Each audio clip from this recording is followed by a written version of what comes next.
Bonjour à tous, j'espère que vous allez bien. On se retrouve pour le brief du mardi 19 octobre 2021. Donc aujourd'hui, on parlera Bitcoin comme dans tous les briefs.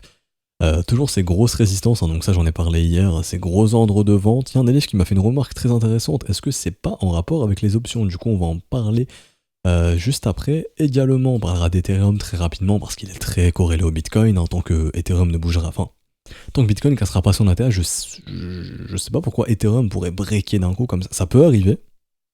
Mais honnêtement, je sais. Non, je pense qu'on a besoin d'un break de l'ATH de Bitcoin pour que Ethereum puisse partir aussi. Et on parlera de BNB qui est un bon indicateur de direction de marché. Et si BNB fait un nouveau sommet ici et se redirige vers ses ATH, ça pourrait donner une bonne direction au marché, surtout je pense aux altcoins, hein, qui pour la plupart d'entre elles commencent à bien se réveiller honnêtement. On a des jolies structures un peu partout, c'est ce qu'on étudie dans l'école en ce moment, enfin on l'a encore fait juste avant.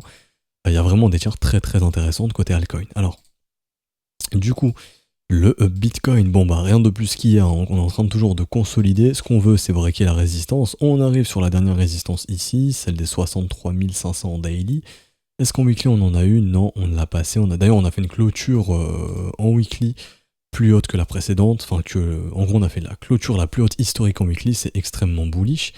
En mensuel également, ça a déjà été fait, il me semble, ça a déjà clôturé. Ah non, on pourrait clôturer ici en fin de mois une clôture historique en mensuel plus haute que la précédente, ce qui serait extrêmement bullish. Et en échelle de semaine, on attend également la même chose de clôture au-dessus des 59 000. Quoi qu'il arrive, c'est bullish. Maintenant, on a un peu de mal ici à casser la résistance, c'est normal, on l'a vu juste ici.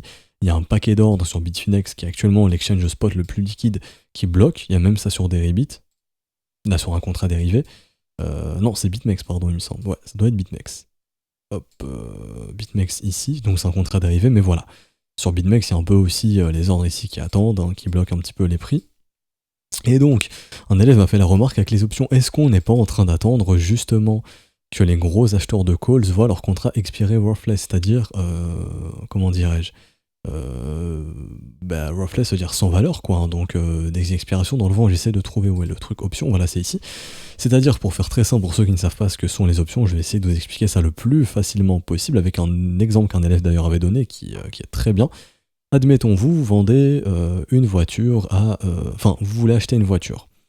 Vous vous arrangez avec le vendeur pour lui dire « Écoute, moi ta voiture, je veux bien l'acheter à 50 000 euros jusqu'au 29 octobre 2021. » C'est-à-dire que je t'assure, enfin je te promets rien, mais il se pourrait que je t'achète ta voiture à 50 000 euros jusqu'au 29 octobre.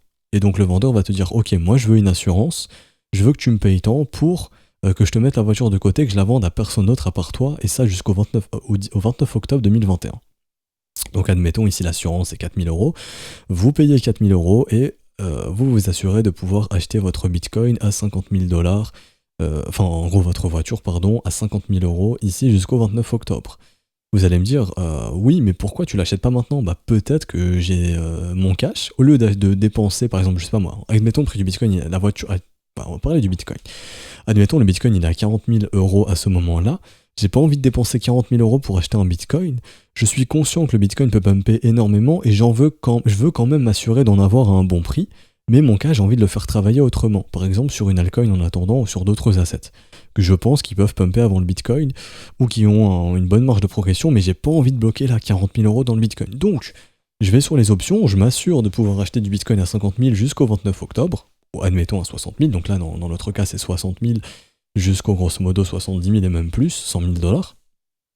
Et donc comme ça, quoi qu'il arrive, jusqu'au 29 octobre, je peux acheter mon bitcoin à ce prix où j'ai payé l'assurance. Ok, donc pour revenir sur la voiture, admettons le marché de l'occasion, il explose sur cette voiture, c'est une voiture de collection et on sait pas pourquoi d'un coup ça explose, la voiture elle cote à 75 000 euros, bah là vous allez acheter la voiture, tout simplement. Puisque vous allez pouvoir la revendre justement direct derrière à 75 000, tout simplement. Ok, et donc vous êtes assuré de pouvoir acheter la voiture jusqu'au 29 octobre et le vendeur est obligé d'honorer sa parole, de vous vendre cette voiture à 50 000 euros et ni plus ni moins. Même si elle coûte 300 000 euros d'un coup, admettons, on pourrait même penser à ça pour une montre parce que le prix des montres peut beaucoup évoluer. Admettons, voilà, sur une montre, je pense que ce sera mieux, vous comprendrez mieux. Vous vous arrangez à 50 000 euros la montre. Vous faites ça par exemple en mars 2021, Ok, mars 2021, tu te dis, moi jusqu'au 29 octobre, je veux pouvoir acheter ta montre à 50 000 euros. Donc le mec va vous dire, ok, tu me payes tant pour que je te la bloque. Vous payez ce montant, donc là c'est ce qu'on appelle le prime sur les options. On revient au 29 octobre, la montre elle vaut 200 000 euros. Elle a fait x4, voilà. Le prix de la montre, tellement elle est devenue rare, il a explosé. À ce moment-là, vous êtes en droit et le vendeur est obligé de vous céder la montre à 50 000 euros. Ok? Donc c'est ça le but des options, c'est de pouvoir spéculer sur une échéance future et par exemple pouvoir s'assurer d'acheter un asset à tel prix, peu importe ce qui se passe. Et donc si admettons le prix de la montre il s'est effondré, elle est passée à 30 000 euros, bah là vous n'avez aucune raison de payer la montre à 50 000 euros. Donc vous aurez perdu le prime, ce qu'on appelle l'assurance, entre guillemets, et donc c'est pas grave, vous avez perdu l'assurance, vous avez pris un risque. Au final, le prix de la montre, il n'a pas explosé, et donc ça ne sert plus à rien de l'acheter à 50 000 euros puisqu'elle cote 30 000 ou 35 000. Donc pourquoi aller l'acheter à 50 000, surtout que vous pouvez l'acheter à 30 000 ou 35 000. Donc c'est ça les options. Donc actuellement, par exemple, tous ceux qui ont acheté des calls à 60 000 $, ils se sont assurés, quoi qu'il arrive, de pouvoir acheter du Bitcoin à 60 000.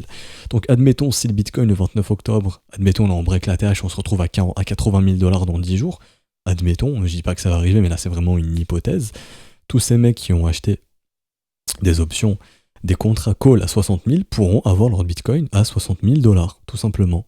Et donc pourront faire une plus-value assez intéressante s'ils veulent le vendre par la suite, mais en tout cas ils sont assurés d'acheter leur Bitcoin à 60 000 $, ni plus, ni moins. Et le vendeur du call en face est obligé d'assurer cette vente de Bitcoin à 60 000 $. Bon bah, maintenant, imaginons, en gros, vous avez ici un paquet de... Donc là, en gros, bah, ça va être très simple, je vais prendre une charte clean.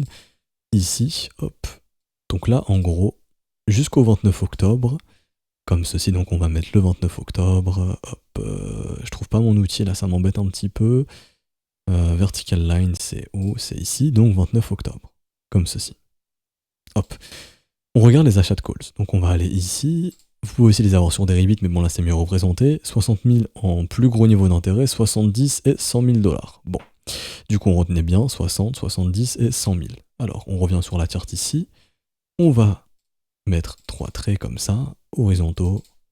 Et on va donner la valeur de 60 et 70 000 $ et 100 000.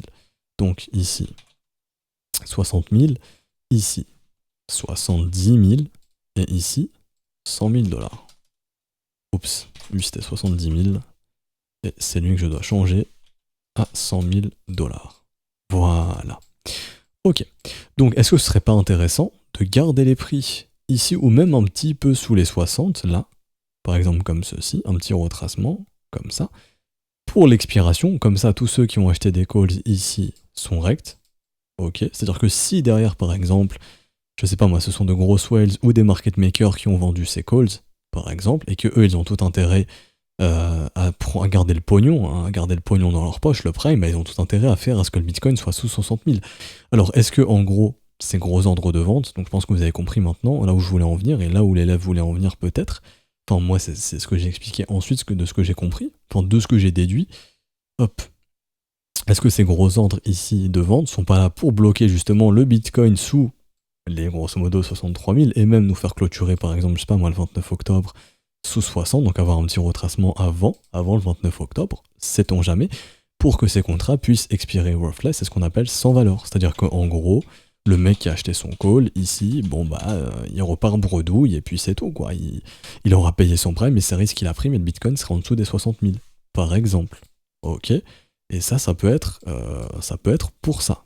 Certains n'ont pas envie de vendre tous les bitcoins qu'ils ont promis à 60 000 et ils sont en train de tout faire pour bloquer les prix pour que justement les contrats puissent expirer, qu'ils n'aient pas à fournir les bitcoins parce que bah, ça sera pas intéressant pour les acheteurs d'acheter plus cher que le marché. Par exemple, si le bitcoin, je dis une bêtise, hein, mais le 29 octobre on se retrouve à 52 000 $, bah, c'est un peu con d'acheter du bitcoin à 60 000 alors qu'il est à 52 000 sur le spot. Il n'y a personne qui va aller faire ça.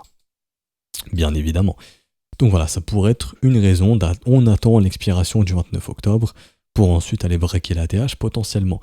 Maintenant, il y a la même chose en décembre cette fois-ci, du coup je vais tout supprimer. On a le contrat de décembre, alors comme ceci, hop, le 31 décembre, et là, où sont les gros acheteurs de calls? Ils sont à 120 000 $, 100 000 $ et 200 000 $. Donc on fait la même chose. C'est-à-dire que, et peut-être que eux sont au courant de quelque chose, peut-être que là, ce sont des mecs qui veulent voir le Bitcoin au-dessus de ses valeurs. Sait-on jamais. Donc 31 décembre, l'expiration du plus gros contrat Bitcoin actuellement c'est 31 décembre. c'est là-bas, et donc on a vu que c'était 100 000. Là, je vais plutôt le mettre ici. Hop, 100 000 $. Tac, 200 000 et 120 000. Hop, oups, j'ai mis 20 000 peut-être. Non, c'est bon. Et ici, on va cloner 120 000 $, si je dis pas de bêtises, c'est bien ces valeurs, je vais revérifier pour être sûr. Alors 100, 120 et 200, c'est bien ça. Ok, nickel. Et en intermédiaire, on a aussi les 80 000 $. Mais admettons, si ces gens sont au courant de quelque chose, bon, il y a de grandes chances que pour la charte puisse ressembler à ça. Donc en gros, hop, tac, je vais cloner ça. Et voilà, en gros que la charte puisse ressembler par exemple à ça. Donc en gros, on connaisse une grosse accélération là jusque décembre. Si ces gens sont au courant de quelque chose, eux, ce qu'ils veulent voir, c'est un Bitcoin au-dessus des 100 000, 120 000 et 200 000 $.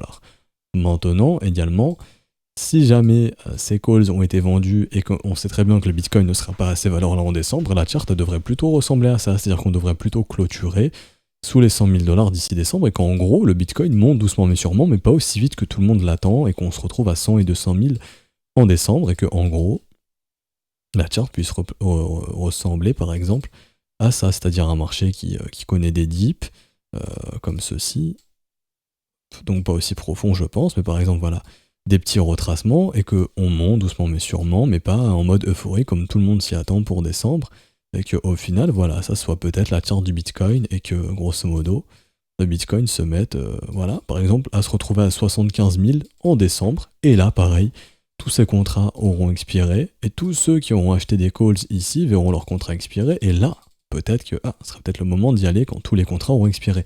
Parce que ensuite, après décembre, il n'y a plus trop de gros achats massifs de calls à des prix très élevés. Par exemple, il y a les 100 000 en mars 2022, mais après, il n'y a pas grand-chose. Enfin, 700 Bitcoin, 700 ici, 1000, ça n'a rien à voir en fait comparé aux valeurs de décembre, où ici l'Open Interest il est de 6858, c'est assez élevé, 6700 aussi ici, 5300 c'est élevé ici aussi. Juin 2022, pareil, le contrat il n'est pas extrêmement garni encore, et septembre 2022 c'est la même chose, c'est pareil. Donc admettons ici, voilà, peut-être clôturer sous 100 et 200 pour décembre, et qu'en gros on soit peut-être à 80 000, c'est déjà très bien Bitcoin à 80 000 en décembre. Et peut-être, 29 octobre, qu'on soit du coup sous les 60, donc par exemple entre les 55 et les 60 pour le 29 octobre, et qu'ensuite on aille péter l'ATH, juste pour attendre que tous ces contrats puissent expirer, roughless, si derrière ce sont des gens qui les ont vendus et qui ont une mainmise sur le marché. Ou alors, et donc ça c'est l'autre possibilité encore une fois, admettons ces mecs qui ont vendu les calls se font déborder, c'est-à-dire que d'un coup, il y a d'autres gens plus riches qui arrivent à breaker tout ça, et on va chercher les objectifs des achats de calls. Donc à ce moment-là, quel est le contrat le plus acheté, là où est-ce qu'on a le plus d'argent misé côté calls actuellement, c'est 70 et 100 000. Donc ça voudrait dire que pour le coup, au 29 octobre, on pourrait être entre 70 000 et 100 000 $. Donc en 10 jours, qu'on puisse passer de 62 à 70 000, voire plus. Ça voudrait juste aussi dire que ces acheteurs de calls ont les moyens de pousser le prix vers leur target parce qu'ils ont misé sur ces niveaux et que eux ils ont tout intérêt à ce qu'on soit au-dessus de ces niveaux. Voilà. Pour simplement acheter leur Bitcoin à 70 et pouvoir le revendre plus cher et ne pas perdre d'argent, tout simplement. Voilà. Donc je sais que ça peut être compliqué au début, mais j'essaie d'expliquer au mieux. Il y a des cours sur les options si jamais dans l'école. Voilà, si ça vous intéresse d'en apprendre un petit peu plus, puisque maintenant ce sont des contrats d'AIV qui sont présents, qui prennent de plus en plus d'ampleur et qui peuvent être intéressants à la lecture analytique et d'essayer de comprendre leur fonctionnement pour essayer de se dire le marché peut bien essayer d'aller dans quelle direction. Voilà. Donc rien de plus à dire honnêtement pour le Bitcoin à part que petite divergence baissière, donc ce qui peut annoncer de la consolidation, elle s'est confirmée, elle est en train de se confirmer, pardon. Ou peut-être qu'elle s'est déjà confirmée ici. Je vais ajouter l'histogramme pour mieux voir. Ouais, elle s'est déjà confirmée ici, donc divergence baissière, ça ne veut pas dire que le prix va baisser, ça veut dire qu'on peut tout simplement soit monter doucement mais sûrement, puisque je vous le rappelle, on est en état d'enfoncement, on est en état de stupidité, tant qu'on n'en sort pas, on estime que le mouvement est quand même assez fort, ok. Et donc on pourrait monter comme ça, doucement mais sûrement, continuer de monter, ou alors qu'on va entrer dans une phase de conso, qu'on va rester là-dedans, on attend que les contrats expirent jusqu'au 29 octobre, et ensuite, pam, on breakout ensuite. Le momentum est plutôt favorable ici à de la consolidation ou à une montée lente. Plutôt ça, parce que William ici est en état de stupidité, et c'est très rare qu'on se mange, voilà, comme ça, un mouvement sorti nulle part, boum, qui peut arriver, mais à ce moment-là, William, fera ça. Et pour l'instant, il n'y est pas, donc plutôt privilégier la montée lente ou la consolidation. Potentiellement, c'est ça. Et pour revenir au niveau de l'order flow, alors depuis, grosso modo, ça on en parle depuis longtemps, le 6 octobre, on a des spreads qui sont très positifs, des fundings qui montent, des intérêts qui montent. Donc on sait que grosso modo, dans cette phase, il y a beaucoup d'acheteurs. Donc, si jamais on break pas la TH maintenant et qu'il y a un nettoyage, 53 000 et 51 000 serait une bonne target. Et ça, je peux le voir ici également. Pour venir racler en fait ici tous les longs hein, qui attendent ici. Voilà, toutes les liquidations longues. Donc là, on fait que de gratter les liquidations short. Et on a encore un petit peu jusque très court terme, hein, jusque 63 002, 64 003. Là, après, il n'y a plus grand chose court terme. Parce qu'on sait très bien que il y a beaucoup de stops à liquider et de liquidation plus au-dessus de la TH. Et de toute façon, je le vois ici. 70, 80 000, 90 000, même 100 000 $, il y a des liquidations. Et oui, il y a au-dessus de la TH. Mais là, vraiment, sur du court terme, en termes de grosses liquidations, il n'y a pas grand-chose au-dessus de la TH. Mais là, c'est vraiment court terme. Hein. C'est vraiment sur des grosses positions unitaires, si je puis dire. Et par contre, des longues, on a un petit peu à liquider, un petit peu plus bas. Ça veut pas dire qu'on va faire ça directement, mais que si jamais on veut décharger le train avant de breaker la TH, il est fort probable, donc on identifie où est-ce que les gens sont venus acheter sur les dérivés, à partir de quand, c'est à partir d'ici, depuis que les spreads sont majoritairement positifs, le 6 octobre, et on regarde où sont les zones évidentes de stop. Et c'est tout simplement sous ces creux, donc techniquement sous les 53 400, si on fait un petit nettoyage, hop, ni vu ni connu, on repart, bam, on breakout. Potentiellement, voilà, ça pourrait arriver. Ça pourrait arriver. Mais je dis pas que c'est ce qui va arriver absolument, parce qu'on peut totalement défoncer la TH, et ce qui serait le plus rentable pour le marché, c'est de défoncer la TH, de bouffer tous les stops et toutes les liquidations des vendeurs, et ensuite de potentiellement faire un nettoyage. Ensuite, est-ce que le nettoyage ira jusque-là? Ça c'est une grande question, mais au moins d'avoir un nettoyage, histoire de sortir un petit peu tous les acheteurs qui entrent sur les dérivés, ce qui devrait arriver. Et également, est-ce que ça vaut le coup de faire un énorme nettoyage? Non, parce que les gens sont pas très leveragés dans les altcoins, ça je le vois ici grâce à l'open interest qui ne bouge pas énormément. Tant qu'on voit pas beaucoup de bleu, c'est que l'open interest ne monte pas beaucoup. Et également ici, ça je le montrerai très rarement, je le garde aux élèves, mais pareil en termes de funding, ici on est très loin d'avoir des fundings super élevés. On est neutre, voire négatif, hein, sur une majorité d'altcoins, ce qui veut dire qu'on est loin d'être dans du FOMO sur les alts. Donc est-ce que ça vaut le coup de nettoyer le Bitcoin et nettoyer toutes les alts? Pas tellement. Faut plus que les gens aillent FOMO dans les alts, FOMO dans le Bitcoin, et d'un coup on nettoie tout en même temps. Ça c'est généralement ce que fait le marché. Du coup, Ethereum très rapidement, alors simplement en train de consolider au-dessus de la ligne de cours, rien de plus à dire, les objectifs de l'épaule et d'épaule inversée sont entre 4003 et 4700, donc rien à bouger. Tant qu'on tient ici cette résistance devenue support, techniquement le flux est plutôt acheteur et on pourrait continuer de grappiller, d'aller breaker les prochaines résistances. Et si Bitcoin break son ATH ou arrive enfin à breaker les ordres de vente qui sont massifs, on pourrait à ce moment-là aussi tenter de monter sur l'Ethereum. Tout comme sur le Bitcoin, on a la divergence baissière qui est en train de se dessiner, ce qui pourrait nous amener à penser qu'on devrait consolider ou monter doucement mais sûrement, jusqu'à ce que cette divergence soit avalée. C'est vraiment très court sur Ethereum, mais il n'y a pas grand chose à dire. Et donc, pour finir, BNB, du coup, qui est un petit peu pour moi un leading indicator, hein, quand BNB va bien, généralement, le marché entier va bien. Ici, on voit que BNB est en train de se reprendre, il y a eu son burn, il y a eu sa petite chasse au stop, on est en train de remonter, c'est très bien. Donc, ce qu'il faut pour BNB maintenant, c'est breaker la zone des 518 $. Si on break ça, franchement, c'est extrêmement bullish. Et si on break ça, on pourrait avoir encore une continuation de la hausse et donc que les alts puissent suivre. Parce que pour moi, vraiment, quand BNB se porte bien, les alts se portent très bien également. Donc, on a fait un VTOP ici. Les VTOP sont toujours amenés à être retestés, en tout cas très souvent. Ensuite, donc, on a fait W weekly, ce qui montre que la dynamique reste majoritairement haussière. Quand vous avez un marché qui fait des VTOP avec des W bottom, c'est une dynamique qui est fortement bullish. Donc techniquement, ce qu'il faut maintenant, c'est breaker les 518 $ pour aller revisiter le sommet au niveau des 660 à 693 $. Est-ce que BNB a le potentiel de faire un nouvel ATH? Techniquement, oui. Donc, quels seraient les objectifs en cas de nouvel ATH? Est-ce que c'est-à-dire qu'il faut acheter du BNB ici? L'investissement rationnel et professionnel, il était ici en zone de rechargement entre les 260 et les 150. Donc il fallait capturer en gros ces petites mèches ici. Là, c'est un peu trop tard pour de l'investissement rationnel. Donc à ce moment-là, privilégier tout simplement d'autres assets. Hein. D'autres assets tout simplement, ok. Qui sont eux dans des zones de rechargement, et il y en a plein. Et dans l'école, on étudie tout ça. Mais bon, pour les objectifs, alors ma zone de rechargement de short qui fera résistance très probablement entre les 600 et les 502 $. Grosse résistance. La dernière résistance ultime ici sur le corps de chandelle à 660 $, donc juste ici, je la note. Et ensuite les objectifs, donc en cas de nouveau sommet, quels seraient les objectifs entre 987 $ et 1174 $, grosso modo. Je vais vous mettre les chiffres ici, prices, pour que vous puissiez avoir ça. Voilà, gros chiffre rond psychologique des 1000 $. Je pense que BNB l'atteindra sans problème si sa chart reste bullish comme ça à long terme. C'est un objectif à venir chercher pour BNB, qui pourrait venir le chercher bien évidemment. Donc 1000 $ le BNB, ce qui ne m'étonnerait pas tellement, honnêtement. Et on va voir d'autres objectifs mathématiques. Donc là, je vais faire ce qu'on appelle des extensions de fib. Je vais prendre le bottom, le top, le bottom. Et on va voir les niveaux d'extension. Donc on a 634 $ qui ne m'intéresse pas. C'est tout ce qui est supérieur à 100% et 100% qui m'intéresse.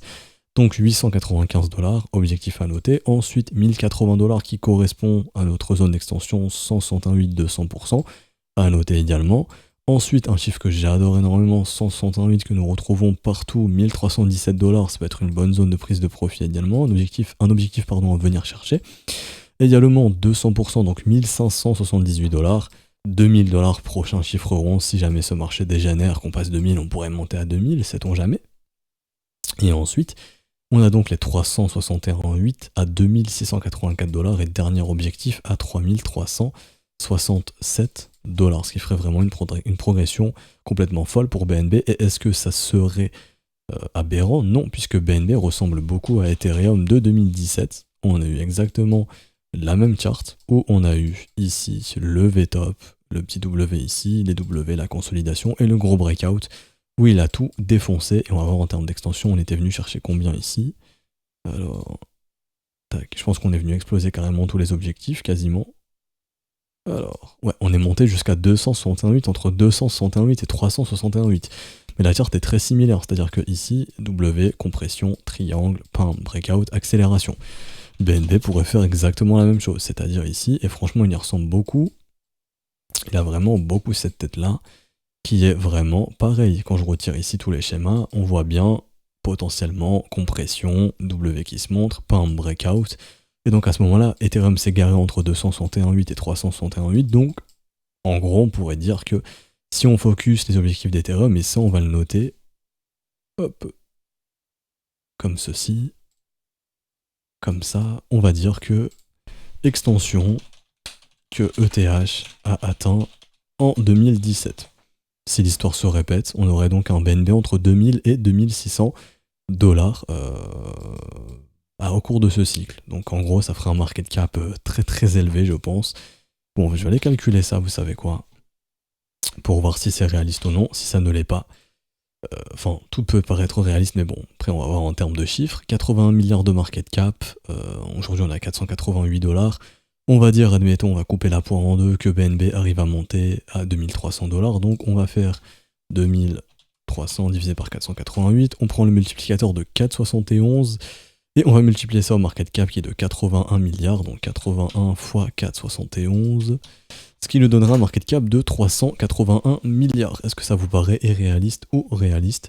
Encore une fois, et encore, je pense que mon calcul est bon. Si je me suis trompé, je suis désolé, mais normalement c'est bien comme ça. C'est bien comme ça. Vu qu'ici on est à 100 milliards, ah oui, mais aussi il burn des BNB, donc c'est ce qui fait que le prix peut augmenter plutôt en considération, donc il faut réajuster le market cap. C'est vrai que j'avais pas pensé, mais au sommet on était à 100 milliards.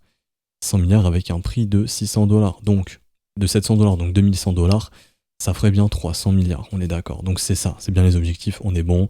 On va dire entre 350 milliards et 400 milliards de market cap. Est-ce que pour vous c'est réaliste? Pour moi, oui, j'estime que oui, c'est réaliste. Je pense que BNB peut venir chercher 350 à 400 milliards de market cap, puisque Ethereum a déjà 447 milliards de market cap à l'heure actuelle, et en fin de cycle, si jamais par exemple Ethereum, je sais pas, je dis une bêtise, il a 3000 milliards, allez, à 1500 milliards de market cap, est-ce que BNB serait aberrant de le voir à 350-400 milliards de market cap? Je pense pas. Donc voilà, c'est un peu des objectifs farfelus, entre guillemets, enfin là c'est rien de... Il n'y a pas de prédiction là-dedans, c'est juste on estime si un market cap est réaliste ou non, mais ça pourrait... Oui, pour moi j'estime que oui, ça serait réaliste, que BNB représente 350 milliards de market cap. Oui, ça pourrait être le cas, je serais pas super étonné, même voire plus, potentiellement. Ça m'étonnerait pas trop. Voilà, du coup on va s'arrêter ici pour aujourd'hui, j'espère que ça vous aura plu. Si c'est le cas, n'hésitez pas à laisser un petit pouce bleu, à vous abonner si ce n'est pas déjà fait. Je vous remercie d'ailleurs pour les 72 000 abonnés, ça fait super plaisir. Si vous souhaitez rejoindre le Discord, n'hésitez pas, c'est gratuit, il y a beaucoup de documentation aussi dedans, le lien est en description et en commentaire. Si vous souhaitez rejoindre l'école, tout est disponible dans le bienvenu du Discord, avec toutes les explications ici. Ne rejoignez pas via le Patreon à ce stade du mois, c'est trop tard, privilégiez les paiements en crypto-monnaie. Si vous rejoignez l'école actuellement le 19 octobre en paiement crypto-monnaie pour un mois, vous aurez accès jusqu'au 19 novembre, bien évidemment. Ok. Le seul problème du Patreon, entre guillemets, c'est qu'il faut privilégier le début de mois parce que la refacturation se fait en début de mois quand vous voulez poursuivre l'abonnement. Donc voilà, le mieux c'est de rentrer en début de mois. Du coup, on se retrouve demain pour une prochaine update de marché. Ciao, ciao.